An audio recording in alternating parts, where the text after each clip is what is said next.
Salam alaikum wa rahmatullahi ta'ala wa barakatuh. Dans cette vidéo, Inch'Allah, on va traiter le troisième exercice de la série de TD numéro 5, les vecteurs. Voici l'énoncé. Écrire un algorithme qui, premièrement, lit un vecteur U de taille n, tel que n compris entre 1 et 100 de nombre entier.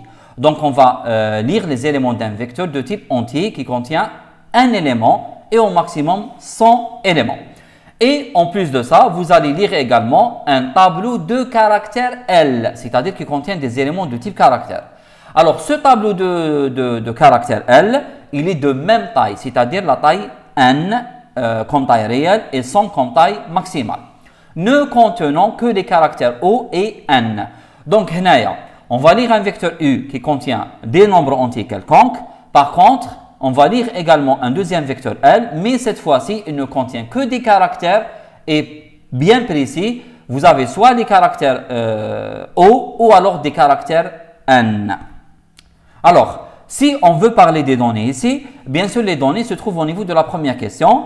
Là, on vous demande de lire U et L, c'est-à-dire les éléments du vecteur U et les éléments du vecteur L. Et comme ici, les deux vecteurs sont de taille n, donc il faut commencer tout d'abord par lire la taille des deux vecteurs n, ensuite lire les éléments de U et ensuite les éléments du vecteur L. Maintenant, la deuxième question. On demande de construire un nouveau vecteur T de même dimension ou alors de même taille. Donc, dimension, ça signifie la taille. Il va contenir, donc on parle du vecteur T. Le vecteur T, qu'est-ce qu'il va contenir?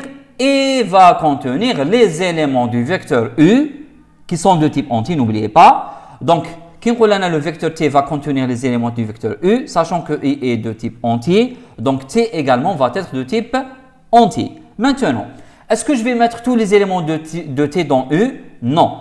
On vous dit ici dans l'énoncé qu'il va contenir les éléments du vecteur U qui coïncident avec la valeur O dans le vecteur L.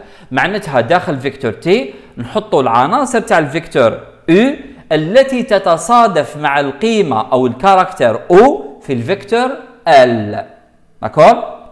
Ça. Et donc, en lisant cette question, on comprend que le résultat qu'on cherche à faire ou alors à calculer, c'est de construire le vecteur T. Donc, la deuxième étape, ça sera construction du vecteur T. Et enfin, on vous demande d'afficher le résultat. Bien sûr, c'est notre vecteur T. Alors, commençons la solution et je commence par la première étape, la lecture des données. Tout d'abord, bien sûr, je dois déclarer les variables.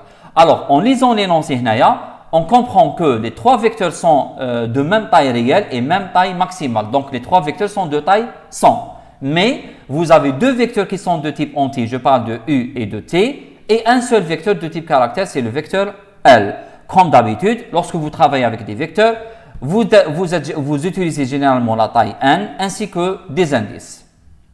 Alors, première question. On va lire n, ensuite U, ensuite L. Je commence par n.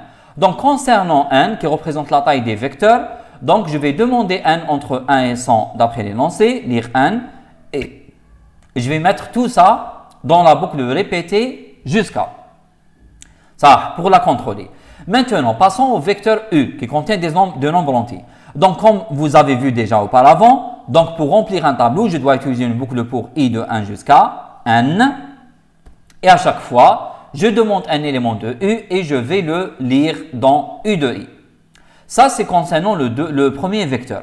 Passons maintenant au vecteur de caractère, c'est-à-dire le tableau de caractère L. Ça. Alors, si je veux lire un seul élément du vecteur L, n'oubliez pas qu'il n'accepte que deux valeurs, soit le O ou le N. Donc, je vais afficher un message, saisir O ou N pour l'élément L de I. يعني أعطيني الحرف O أو الحرف N بالنسبة للعنصر L de I. Lire L de I. Alors, ceci me permet normalement de lire une valeur O ou N et la mettre dans l'élément L de I. Mais rappelons qu'à chaque fois que vous voulez lire quelque chose soumis à une certaine condition, par exemple, on n'accepte que le O et le N. Alors, vous devez la contrôler. Donc, qu'est-ce que je dois contrôler exactement? Et bien sûr, je dois contrôler la valeur de L de I pour qu'elle soit égale à 1 ou alors elle est égale à N. Et pour faire ça, vous devez ajouter répéter jusqu'à.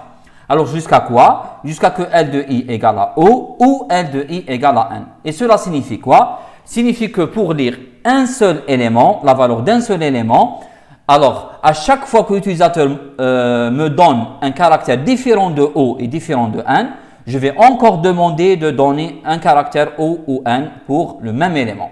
Et je vais répéter jusqu'à ce que l'utilisateur me donne O ou N pour l'élément. Maintenant, ce que je viens d'écrire maintenant, ça permet de lire un seul caractère pour un seul élément. Mais rappelez-vous que le vecteur L, il possède la dimension N, ou alors la taille N.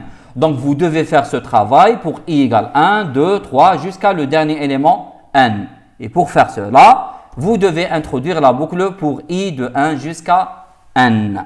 D'accord? Ça.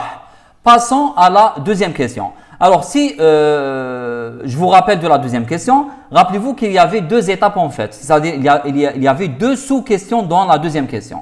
La première partie, elle nous demande de construire un nouveau vecteur t de même dimension qui va contenir les éléments du vecteur u qui coïncide avec la valeur O dans le vecteur L. Ensuite, la deuxième partie que je n'ai pas mentionnée, c'est que s'il reste des cases vides dans le vecteur t, ils vont être complétés par des zéros. D'accord? Ça. Donc, qu'est-ce que j'ai fait moi? Donc, j'ai essayé je vais essayer de trouver la solution par étape.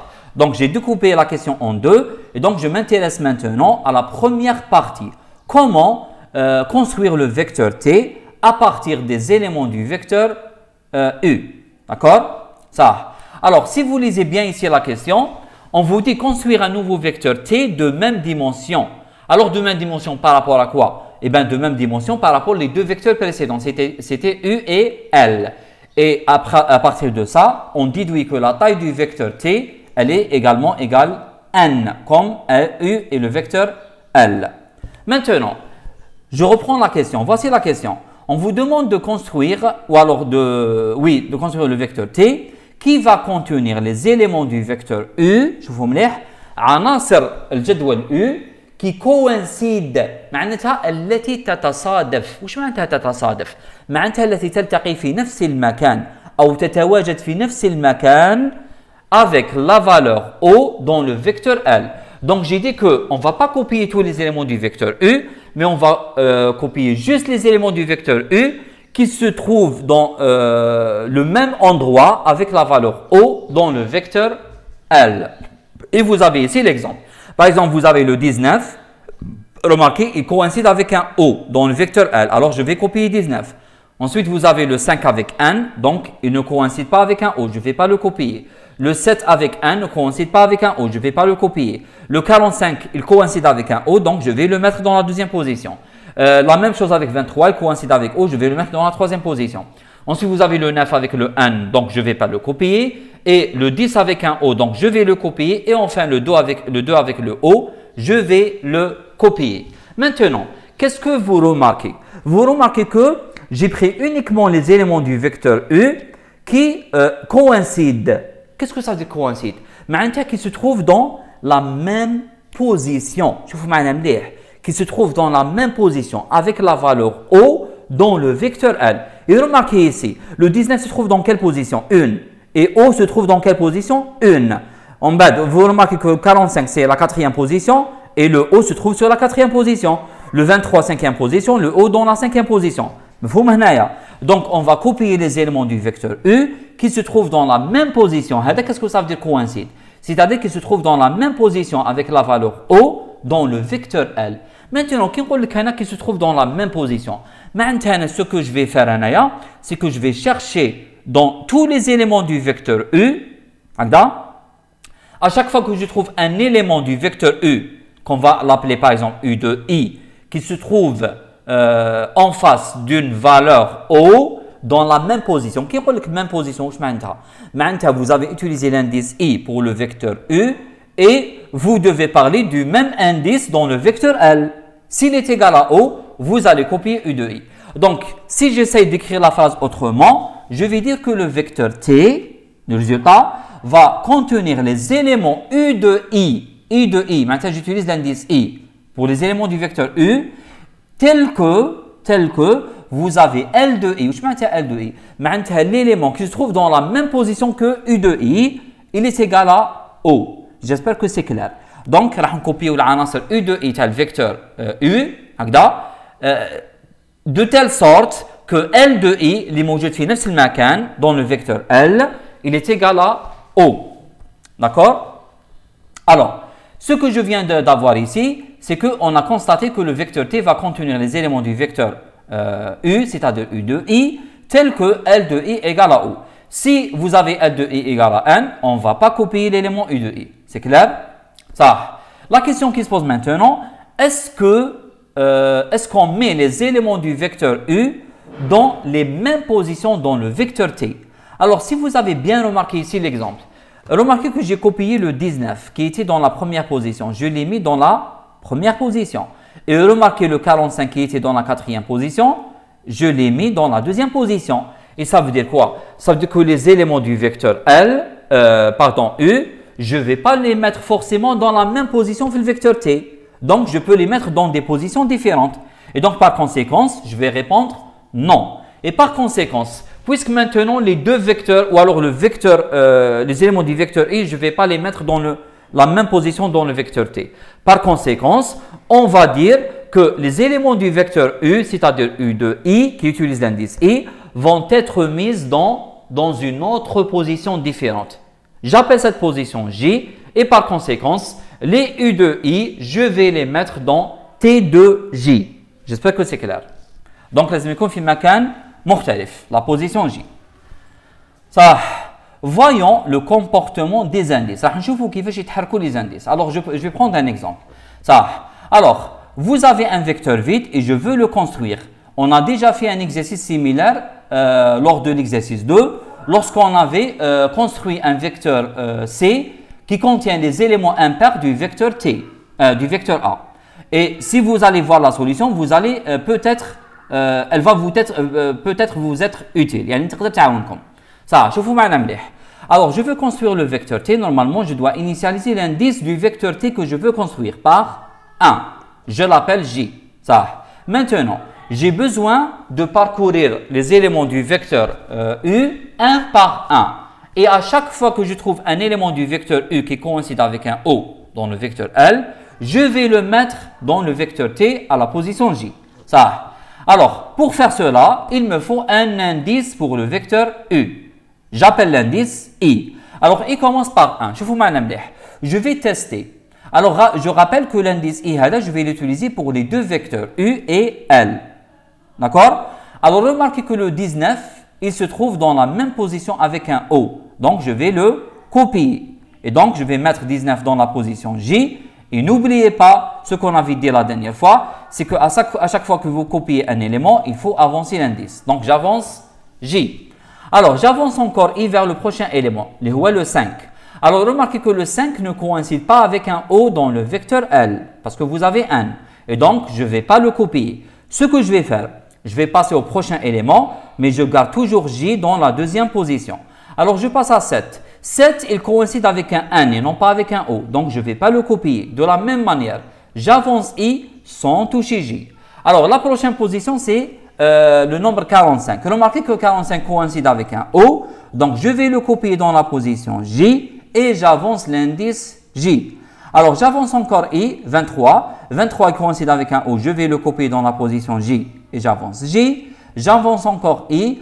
9, il coïncide avec un O, donc je ne vais pas le copier. Donc, j'avance encore. 10 coïncide avec un O, je vais le copier et j'avance J.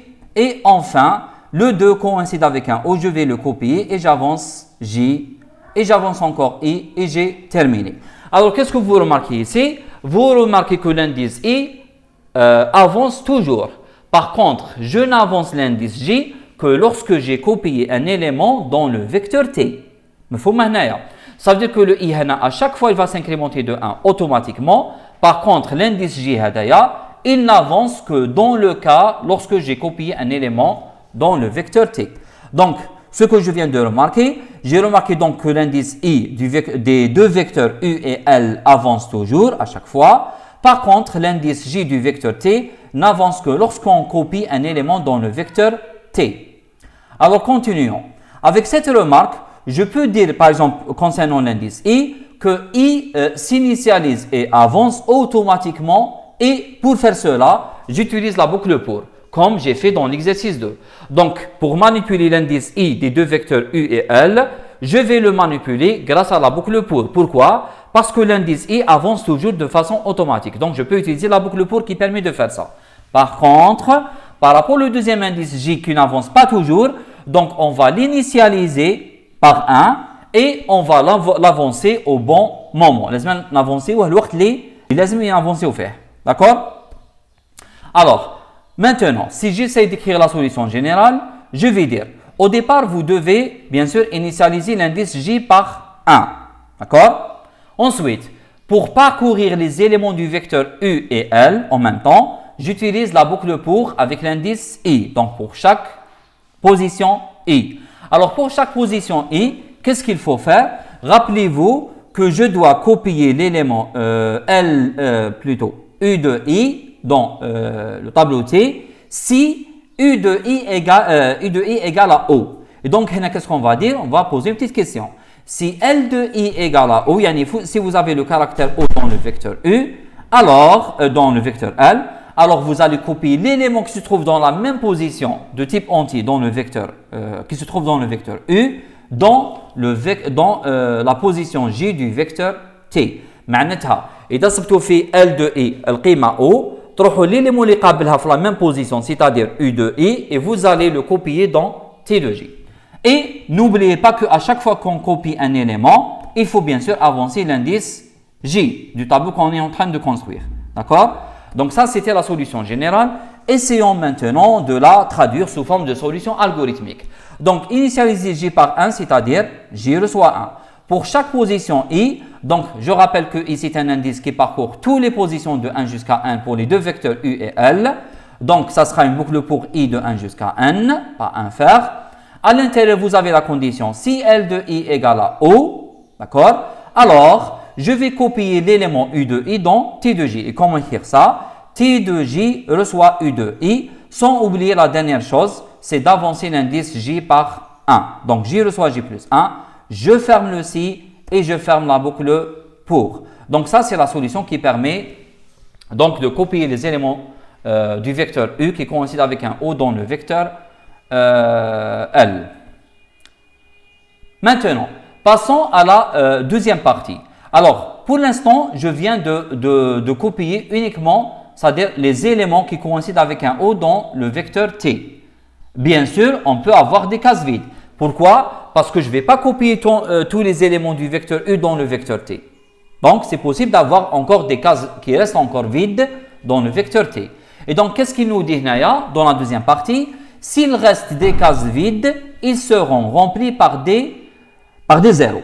Alors, prenons l'état du vecteur T juste après le dernier traitement. Donc, après le dernier déroulement, on s'est trouvé avec cette situation. Donc, remarquez l'indice J, il se trouve dans une position vide. Et remarquez la taille du vecteur. Et remarquez les éléments qui se trouvent déjà dans le vecteur T. D'accord? J'espère que vous avez vu l'état final de l'indice J. Donc, J se trouve pas sur le 2, mais sur la case qui vient juste après le 2. Pourquoi? Parce que lorsque vous avez copié le 2, J se trouvait dans cette position. Ensuite, qu'est-ce que vous avez fait? Vous avez avancé J. Et par conséquent, J maintenant se trouve juste après le 2, dans une case vide. Maintenant, je pose une petite question. D'après vous, quelles sont les positions dans lesquelles on doit mettre les zéros? Yani, dans quelle position je dois mettre les zéros? Ça. D'après l'exemple TAI, normalement, c'est la 6e position, 7e et 8e position. Parce que dans l'exemple TAI, j'ai un tableau de 8 éléments. Donc, il me reste 3 cases vides, la 6e, la 7e et la 8e. D'accord? Mais remarquez encore une autre chose. Remarquez que la 6e position, elle est indiquée par l'indice J. Donc, je peux dire que la 6e position, c'était l'indice J. Et ça sera de façon générale. Maintenant, quel que soit maintenant les éléments que j'ai copiés et quelle que soit la taille du vecteur, toujours je dois commencer à partir de la position J. Pourquoi? Parce que juste après la première étape, à chaque fois que vous mettez une valeur dans le vecteur T, vous allez avancer J. Donc, à la fin de ce traitement, vous allez trouver l'indice J juste après la dernière case pleine, yani dans la première case vide. Et justement, c'est à partir de cette position qu'on va mettre des zéros. Donc, on a la réponse. les zéros doivent être mis à partir de la position actuelle de J. Remarquez, c'est la sixième position. Alors, jusqu'à quoi? Jusqu'à la dernière position du tableau, c'est-à-dire n. Donc, la dernière position, elle correspond exactement à la taille du vecteur, c'est-à-dire n. D'accord? Et donc, qu'est-ce qu'on va dire? Les positions dans lesquelles je vais mettre des zéros sont à partir de la position J jusqu'à la position n. J'espère que c'est clair. Donc, de J jusqu'à n. Et dans notre exemple, ça veut dire de la sixième position jusqu'à la huitième. Alors, comment faire ça? Donc, vous avez ici un exemple.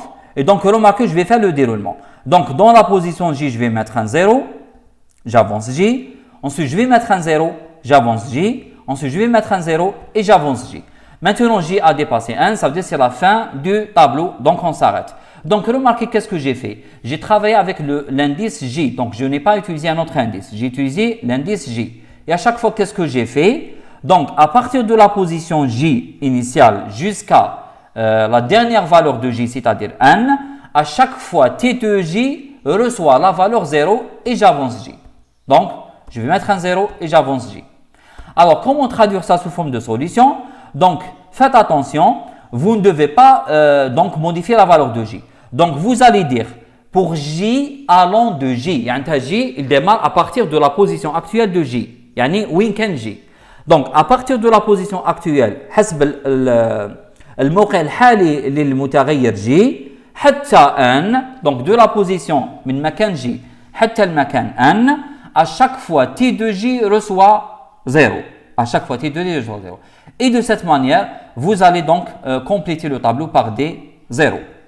Alors, dernière question, on vous demande maintenant de remplir, plutôt d'afficher le vecteur T. Et comme vous le savez, le vecteur T contient un élément. Donc, vous n'avez qu'à utiliser une boucle pour I de 1 jusqu'à n. À chaque fois, vous allez afficher l'élément T de I. Alors, je termine par quelques remarques très importantes. Donc, vous avez cette solution qu'on a déjà utilisée qui permet de copier les éléments de I qui coïncident avec un O dans le vecteur L, dans le vecteur T. Et voici maintenant cette solution. Alors, faites attention. La deuxième solution, Hadia, comment elle va marcher? Alors, j'essaie de vous montrer tout d'abord la différence entre les deux. Là, vous avez la solution qui marche, qu'on avait utilisée. Le J se trouve avant le fancy, et ici, le J reçoit J plus 1 se trouve après le fancy. Donc, ce n'est pas la même chose. Si vous prenez cette solution, ça veut dire que le J n'avance que lorsque on trouve un élément L de I égale à O. Et à chaque fois que, ou alors je peux dire qu'à chaque fois que je copie U de I dans T de J, j'avance J. Mais dans la deuxième solution, lorsque vous mettez le J reçoit J plus 1 après le fancy, J avance toujours, quelle que soit la valeur de la condition. Donc, soit vous avez copié ou alors vous n'avez pas copié, J avance toujours. D'accord? Alors, essayons de voir qu'est-ce que ça donne. Pourquoi ça ne marche pas? Alors, j'essaye de faire le déroulement. Donc, voici l'état initial du vecteur T, il est vide. Donc, j'initialise l'indice J par 1 et j'initialise I par 1. Alors, je commence par le premier élément. Est-ce que 19 coïncide avec un O? Ou alors, est-ce que L de I égale à O? La réponse est oui. Donc, je vais copier le 19 dans la position J. T de J reçoit U de I. Donc, je copie 19, d'accord? Je sors du C et j'avance J. Maintenant, j'avance encore I parce que c'est une boucle automatique qui fait avancer I. Donc, j'avance vers le prochain. Maintenant, 5. Vous avez 5 qui coïncident avec un N. Je teste la condition. Est-ce que L de I égale à O? Est-ce que L de I égale à O? La réponse est non. Donc, remarquez, il ne va pas copier les éléments. Il sort du fancy. Mais lorsqu'il va sortir, il va trouver J reçoit J plus 1. Ça veut dire qu'il va avancer J. D'accord? Ensuite, I avance encore de façon automatique. Je teste l'élément L de I. Est-ce que c'est égal à O? Non. Donc, je ne fais rien. Je ne copie pas l'élément. Je sors du fancy et j'avance encore J. Donc, remarquez, je n'ai pas mis de valeur et J avance à chaque fois. D'accord? Remarquez I. Même le I avance à chaque fois. Qu'est-ce que ça veut dire? Vous allez remarquer qu'à chaque fois, I et J avancent ensemble. Et à chaque fois, ils se trouvent dans la même position. يتحركوا بنفس الطريقة ويتواجهوا في نفس المكان. نهضر على I وجي. D'accord? Alors, si je continue, la prochaine fois, vous avez L de I, c'est O maintenant. هنا عندكم O. Donc, je vais copier 45 dans la position J. La position J, c'est 4. Donc, il va mettre 45 dans la position 4. Alors, j'avance encore J et j'avance encore I. Donc, j'avance toujours. Alors, vous avez maintenant un autre O. Donc, je copie 23 dans la position J, j'avance J et j'avance I. Maintenant, j'ai un N, ce n'est pas O. Donc, je sors du fancy, j'avance le J, ensuite j'avance le I. Maintenant, vous avez un O, donc je copie le 10 dans la position J, j'avance J et j'avance encore I. Dernière valeur, c'est O, donc je copie le 2 dans la position J, j'avance I. Donc, remarquez ici, le fait de changer et mettre J reçoit J plus 1 après le fancy, ceci a engendré le fait d'avoir des cases vides. Je tourne les cases vides. Et ça, c'est... On peut pas, c'est-à-dire on ne doit pas avoir des cases vides dans un vecteur. Faites attention. On peut avoir des cases vides à la fin du vecteur, mais pas au début ni au milieu. Donc, ça c'est très important. Donc, remarquez ici que si vous allez changer juste la position ou l'emplacement de J reçoit J plus 1, vous allez avoir une solution fausse. Donc, faites attention. Deuxième remarque. Alors, je rappelle que ça, c'était la deuxième phase qui permet de mettre les zéros à partir de la position J jusqu'à N. Alors, voyons maintenant ces deux solutions. D'après vous, est-ce qu'ils marchent?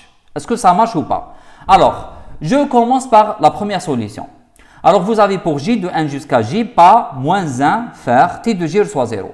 Donc, si vous allez comparer cette solution avec cette solution, vous allez remarquer que la seule différence, c'est qu'au lieu de commencer J par J jusqu'à N, j'ai commencé J de N jusqu'à J. D'accord? Maintenant, au lieu de commencer, au lieu de travailler, c'est-à-dire de gauche à droite, de J jusqu'à N, vers la fin, je vais travailler de la fin N jusqu'au début des valeurs nulles, c'est-à-dire la position J. Ça, est-ce que ça marche? Je vous mets. Alors, au départ, J reçoit N. T de J reçoit 0, c'est-à-dire T de N reçoit 0. Alors, je vais faire pas moins 1, c'est-à-dire J moins 1. Ça, T de J reçoit 0, je vais mettre un 0. Ensuite, J moins 1. T de J reçoit 0. Ensuite, J moins 1. D'après vous, est-ce que je continue ou alors j'arrête? Faites attention. Je vous mets. Qu'est-ce que vous avez comme valeur finale? Vous avez J ici. Faites attention. Qu'est-ce que ça veut dire vous avez J?